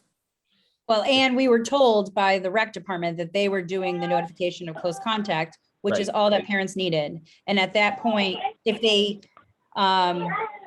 they're vaccinated, they can continue to come to school. If they're not vaccinated, parents, when we talked to rec, it was supposed to be informed that they needed to quarantine from school and home. And if they have any questions, parents should, err on the side of caution of if you're a close contact, you quarantine and then contact the school for more information, as you did, Brandy. Our job was to take that case, and that was the third case that we got from 6 o'clock on that night that we were working. Our job is to see what that positive case had for that school exposure. So that's the part we were working on. So we were working that night. It looked I was here at different. 9 o'clock, Brandy. It wasn't like it was not forgotten. We had the information, but we didn't have all the information. Well, and I'm going to be pretty candid about this. Ben brings up a great point. We don't have access to their vaccination records because the only people in this RSU that can access the impact system by law are our nurses. And it's with all that they're having to do, to ask them to come in at 9 o'clock at night to access those things, they're allowed to have lives too. And I will stand behind them 100% on that. They have families, they have kids as well. And, we were told by the rec that they were going to make the notification of close contact and that kids had to stay home. That didn't happen. So I actually am going to talk with the rec president about this situation, and we're going to come up with an SOP about it. So I just want to clarify, there was a notification that did tell the athletes to quarantine. However, they were advised to reach out to a school nurse. And again, if this happens at night, there's not a nurse available. And I understand nurses have lives. I get all that. But as administrators, I feel like definitely not enough was done. And then even more again of the issue is, this is the second time a call comes out being told my kiddo's at school when he's not there. Like that's a big deal. Again, a fire, I'm way more scared of, the school burning down with all these students than I am of COVID. So the communication, I get calls because I'm on this team. So I had Ben Desmond reached out to me the other night. Ben Wilson, he sent me the voice memo. You told him his vaccinated child could not go to school because you had not enough staff. And again, that's like miscommunication. But in the same breath, we're told no teachers were quarantined because of this outbreak. So those are things I'm like ripping my hair out. It doesn't make sense. The communication, I don't know where it falls, but I feel bad. But Ben Wilson, I feel like a lot of it's falling back on you. And given everything that's going on, we got to have some type of consistency. And if that means putting a mask on every child, then obviously I'm in support of that, to eliminate any more of this super confusion, because my phone also has not stopped. And certainly, if we're having an issue with attendance and things like that, that's an internal conversation that we need to have for sure. We need to know who's in our buildings and who's not. Brandy, we're meeting with the administrative team after this to talk about coding. So right now we don't have a code for students who are remote learning. And that's what we're working on that too. Yeah. Thank you. All right. Any more discussion we want to have about universal masking before we put it out to what do we want to do? Anybody else? Nope. Okay. Bob or Will? Yeah, I guess I will say,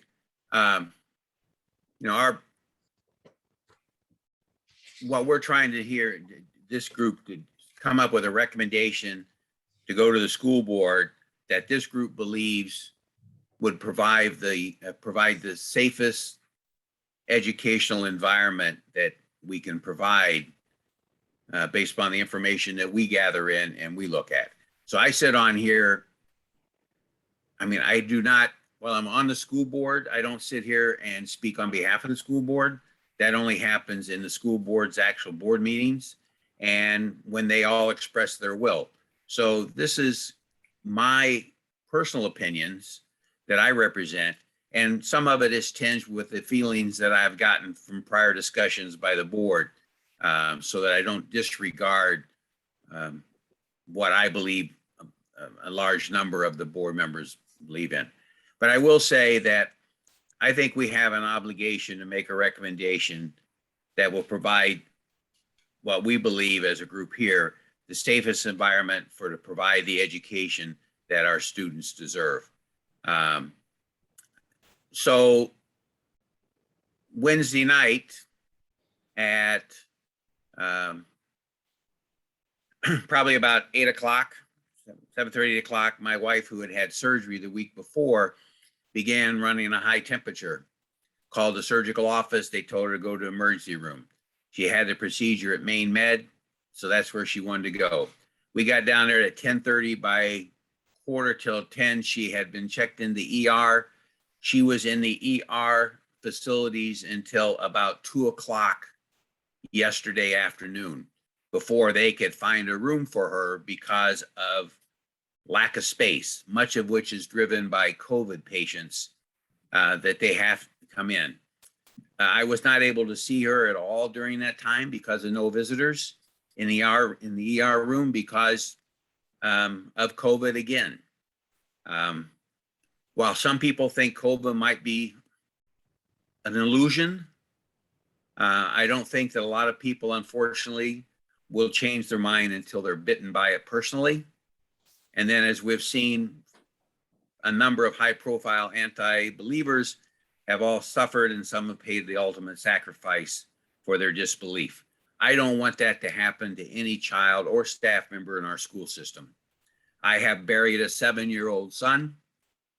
I don't want a student or a parent in this school system to have to do it because we failed to make the best recommendation. Whether the board accepts it or not, and whether the public accepts it or not, our responsibility is to provide the recommendation that we feel will provide the safest environment for our students and staff. So, as I supported universal masking in the past, based upon my life experiences, I put a perfectly healthy baby to bed one night when about 5 months old. The next morning, found him blue and not breathing in a pool of bubbles. He was resuscitated. They said he would never get out of the hospital. He did. He lived until he was just 2 days short of his 7th year, 2 months of life. So, I in fact lost him twice because of the amount of damage that was done because of lack of oxygen for so long. He was not really able to enjoy his life. He was, his mind worked. He could identify when I or other people he knew came into the room and spoke. You could immediately see the heartbeat change when he was on the monitor. And then you could see his reaction as he was a child sitting in his wheelchair or in his recliner where he spent his life. And he stopped breathing as my wife was feeding him lunch one day.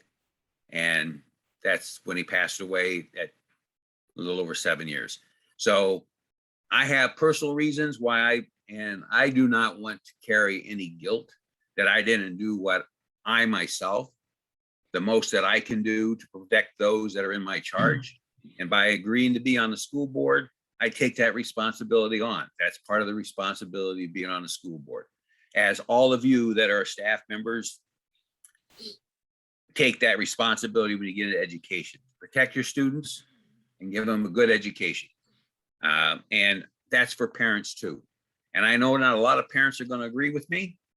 I don't care. I'm going to do what my conscience says and what I believe I have to do. If others don't agree with it, that's their prerogative. It's not like I can wash my hands. I'm still going to feel I failed to pass on the message well. If something happens to one of our students and a parent ends up having to have a child now who has long-term disabilities of some sort because of COVID, a lot of them get really well and it's very light, but do you want to be that 1%? Do you want to be that 1/10 of 1%? Do you be that 1/100 of 1% case? I don't want it on my back. I'm going to support universal masking. I'll support it here. I'll support it at the board. It might not happen, but and same reason why I support the pool testing. Any case that we can identify early that helps prevent the spread, I'm going to have to support that. That's my personal responsibility when I take the oath of office in the school board, and as a human being out in society, do my best to protect those around me and those that maybe can't protect themselves because of their age or inabilities. So that's my little spiel. So if there's no other discussion, I vote yes for universal masking. All right, that's where we'll go. All right, so universal masking. I'm Jerry. sorry. I brought it up a couple of times. I understand we're going universal masking or no universal masking, but again, I think I'd like a third option if possible. So if people are vaccinated don't have to wear a mask. I know that complicates things by having a third, but How do you recognize who's vaccinated and who's not at the high school or the middle school? We can't get that information. We can't point out a student. That's actually then identifying students in a medical condition or a situation. So I don't think that's a viable option. I know all the players on my team that are vaccinated. Well, as of the other day. So we leave it up to the parents, and therefore they're doing that now. They're deciding now whether they want their child to mask or not. And we're saying that vaccinated, well, and we can also say that you wear a mask unless you're willing to prove that you're vaccinated. Yeah. I guess just for me, it's the issue of if we're going to encourage people to get vaccinated, there needs to be a payoff for it. There needs to be an incentive. And if the protocols are the same for people who are vaccinated or masked, I guess I have trouble distinguishing why it matters that a person is vaccinated is masked. It's just, and I understand, I'm not against universal masking.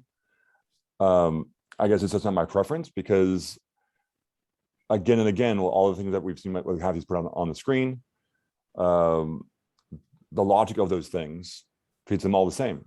So if I'm wearing a mask and I'm vaccinated, it just is an issue of, I don't need to do that because I understand, and I understand that. From my point of view, is I don't care if they look different. I just care about saving lives and health. Sure. So, and we know that there's I guess, breakthrough cases and stuff like that. So I just look at it from that one single point of view. Yeah, I understand that as well. I guess for me, it's the issue of, we're being told with all the protocols that are in place that being vaccinated and masked are the same thing. And so, it feels to me with that information that it's the same, I guess, prophylactically would be the word. All right. Where do we want to go with that? Anybody want to talk about by building or by grade level or anything like that? I mean, I have my thoughts, but I'll open it up to everybody else. So I will say that for folks, other districts around us that have chosen to do by building, let's use RSU 16, for example, they originally did universal masking for buildings that for students and could not get vaccinated. So those age, so it's like 12 and under buildings had to. Just this week, they went back to universal masking right at the middle and high school. So, and we're seeing things around the state like that. So I see your point, Jeremy, like if you have that option to be able to be vaccinated, it is optional. But I just want to let you know that more and more are going all or nothing because of our just where our cases are. And if you look, our middle school right now is the one that has the most cases.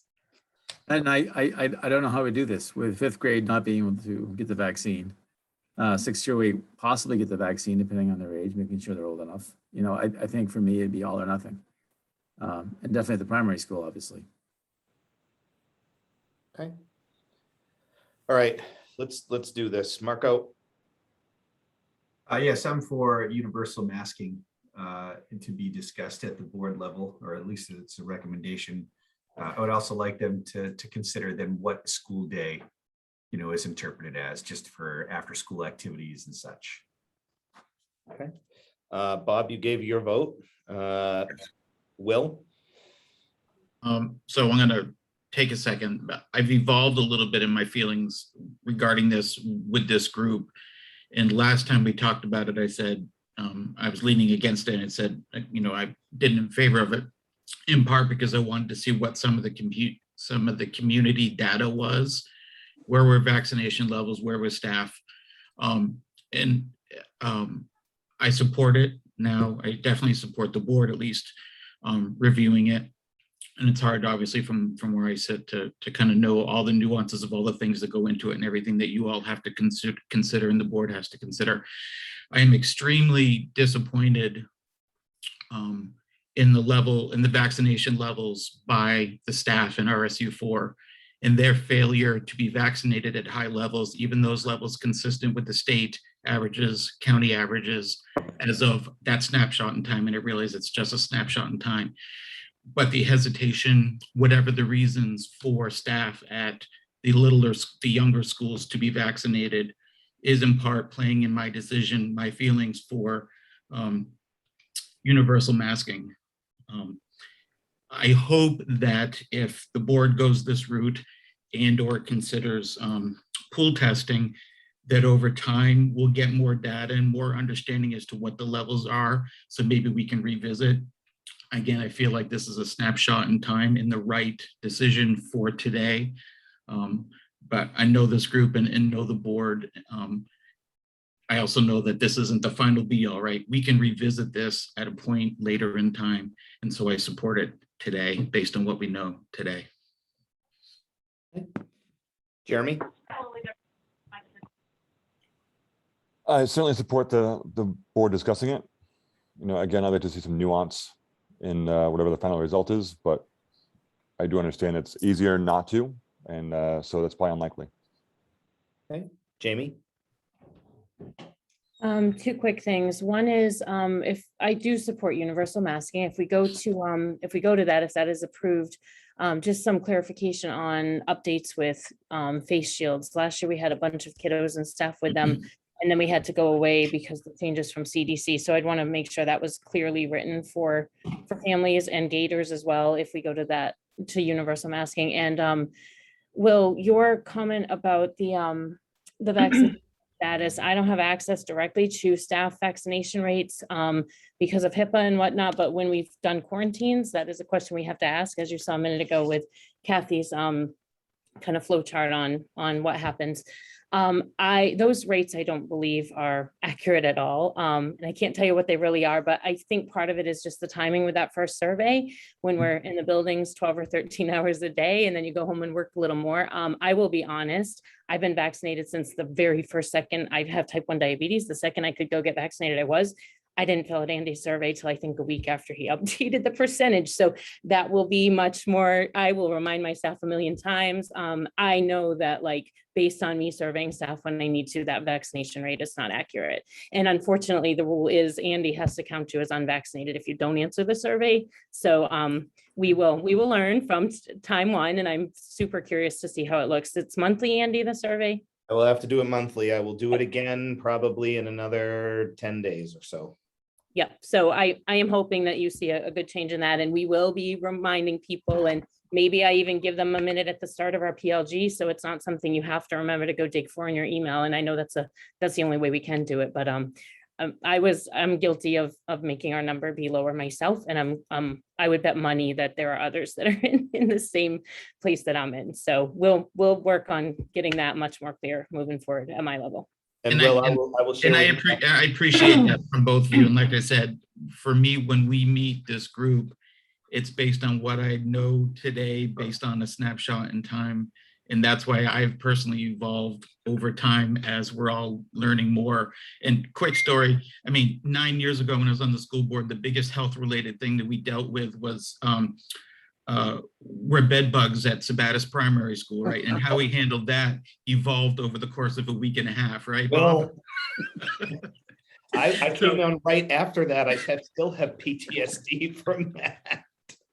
So for me, it's like, what do I know today and what do I think is best today? And I reserve the right to change my mind in a month when we get together again. Wow.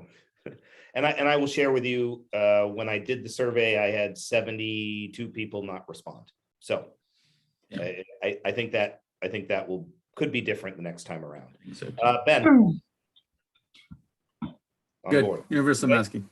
All right, Heather. Yeah, I'm good with bringing that to the board. Okay, Jim. Yes, I'm good with bringing it to the board as well. Okay, Kathy. I agree. It's another mitigation strategy before we even got to pool testing up and running. So I do think it's an important thing to recommend. Okay, Norma Jean. Same as board to look at it. Okay, Glenn. Yes, it should go to the board. Okay, Sherry. Yes, I believe it should go to the board. I'm all for kids staying in school as much as possible this year, so. Okay, is Brandy gone? Brandy, are you still there? Yep, I am back on. Sorry, I lost you for 1 second. But That's yes, all right. I am in support of universal masking. Okay. If I may, Yep. since this committee is making a recommendation, Yep.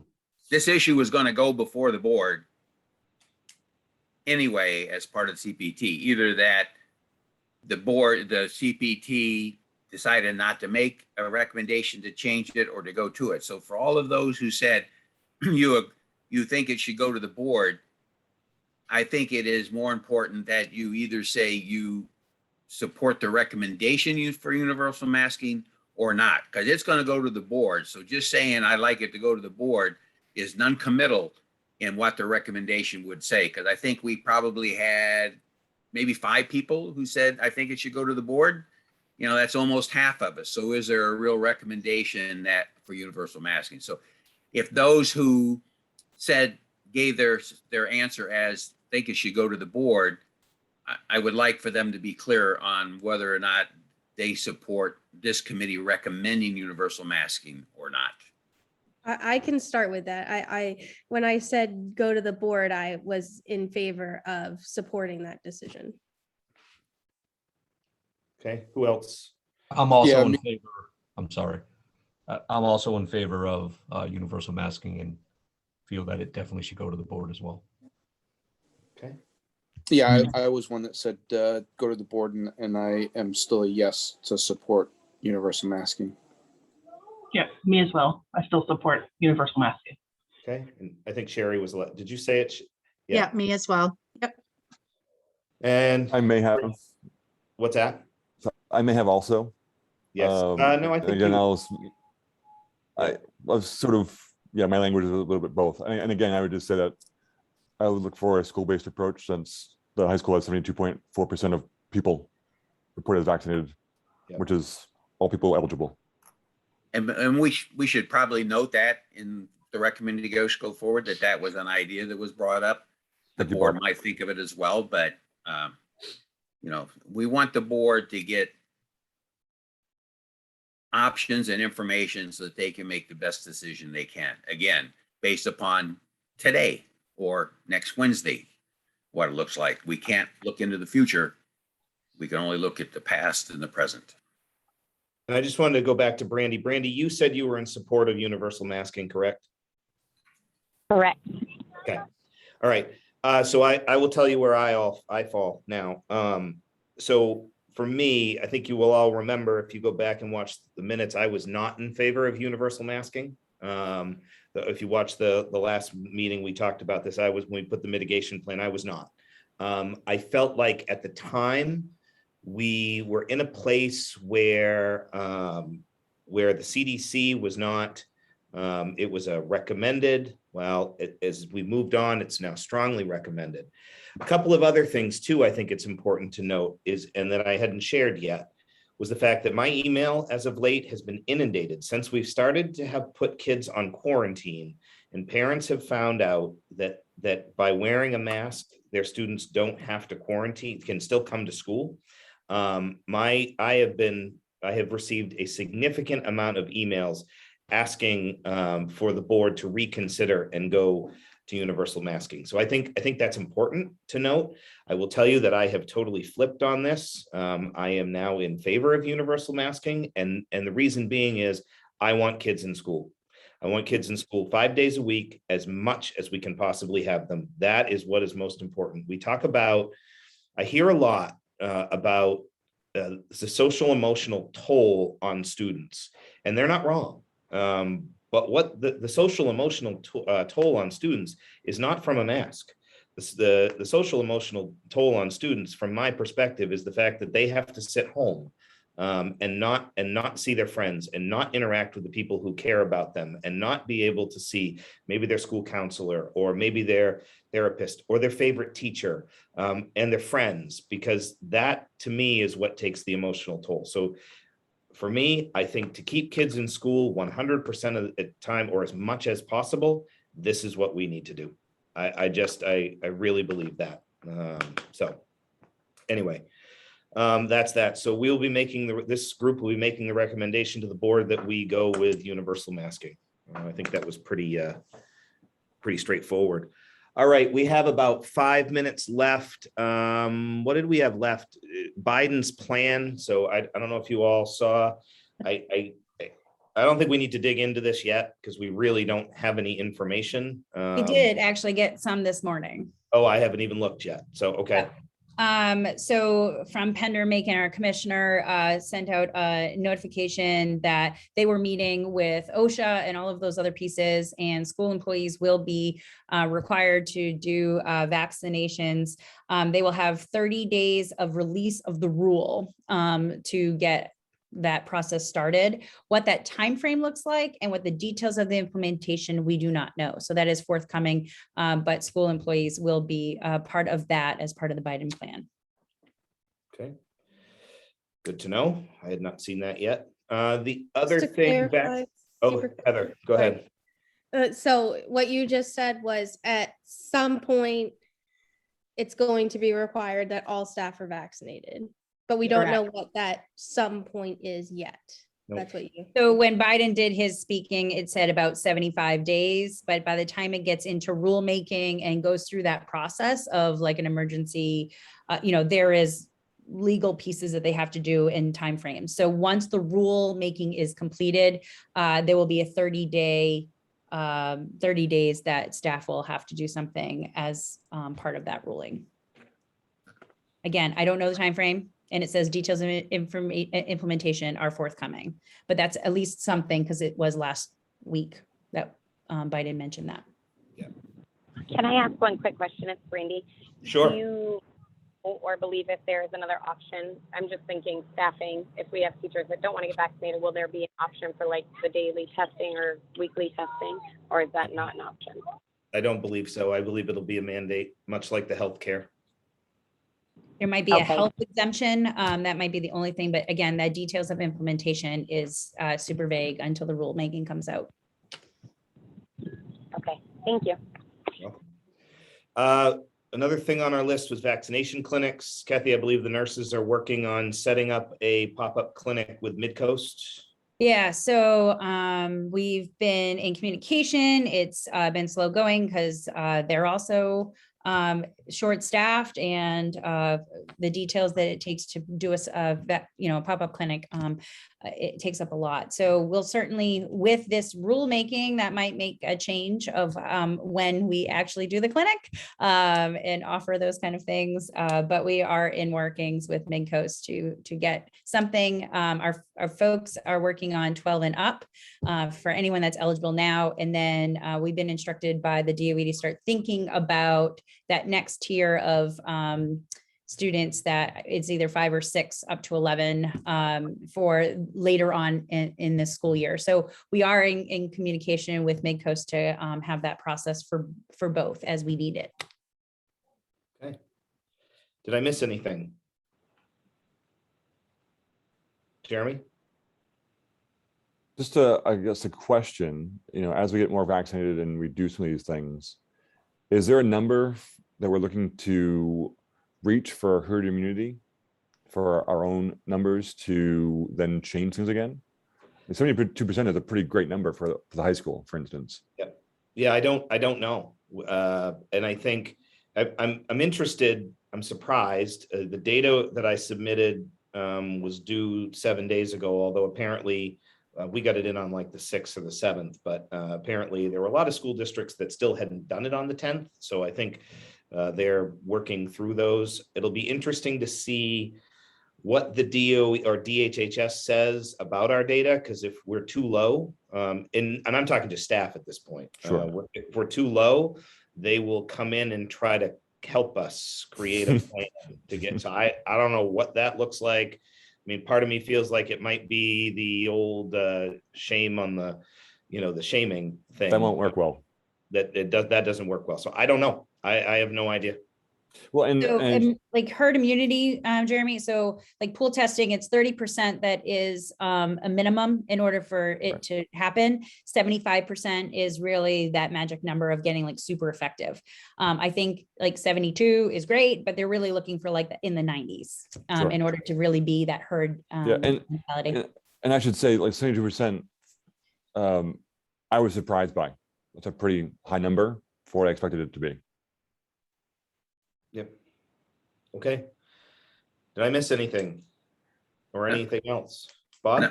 Let me just say how fortunate we all are that back in the 50s, we didn't have all this social media stuff. And so people got fixed for polio, because there was a lot of us getting polio back in the 50s until Salk came up. I remember getting a shot and having a lot of sugar cubes. So, let's follow the science and do what's best. All right. I want to thank you all for taking your time today. For those of you who don't work here, thank you for taking time out of your busy days. For those of that you do work here, thank you, because you're away from your students, you're away from your staff and all those kind of things. So thank you. I appreciate it. Have a great day, everyone. Thanks, guys.